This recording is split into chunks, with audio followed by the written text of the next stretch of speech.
অর্জুন ও চিত্রাঙ্গদার প্রেম কাহিনী মহাভারতের এক বিশেষ অধ্যায়।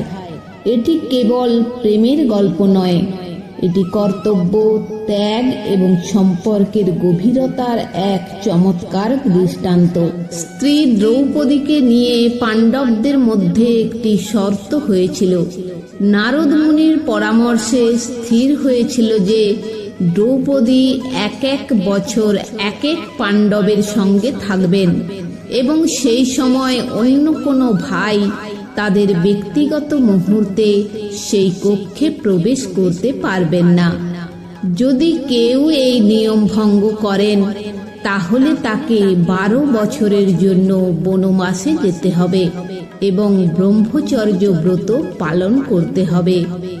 এই শর্ত অনুযায়ী যখন দ্রৌপদী যুধিষ্ঠিরের সাথে তার কক্ষে অবস্থান করছিলেন, সেই সময়ে একদিন এক ব্রাহ্মণ এসে অর্জুনের কাছে তার চুরি যাওয়া গবাদি পশু উদ্ধারের জন্য সাহায্য চাইলেন।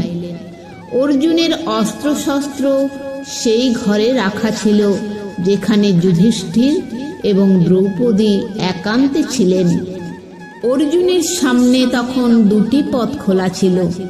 হয় তিনি ব্রাহ্মণের সাহায্যে যাবেন এবং অস্ত্র নিতে গিয়ে দ্রৌপদী ও যুধিষ্ঠিরের ব্যক্তিগত মুহূর্তকে বিঘ্নিত করবেন, অথবা তিনি নিয়ম মেনে চলবেন এবং ব্রাহ্মণকে সাহায্য করতে পারবেন না। ক্ষত্রিয় ধর্ম অনুসারে একজন প্রজা যখন সাহায্যের জন্য আসে তখন তাকে সাহায্য করা রাজার প্রধান কর্তব্য।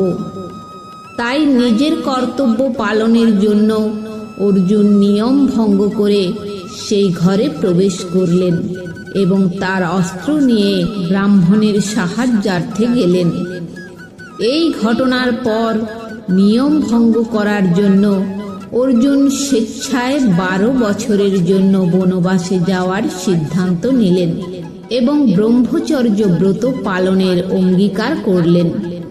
এই বনবাসকালে তিনি ভারতবর্ষের বিভিন্ন তীর্থস্থানে ভ্রমণ করেন।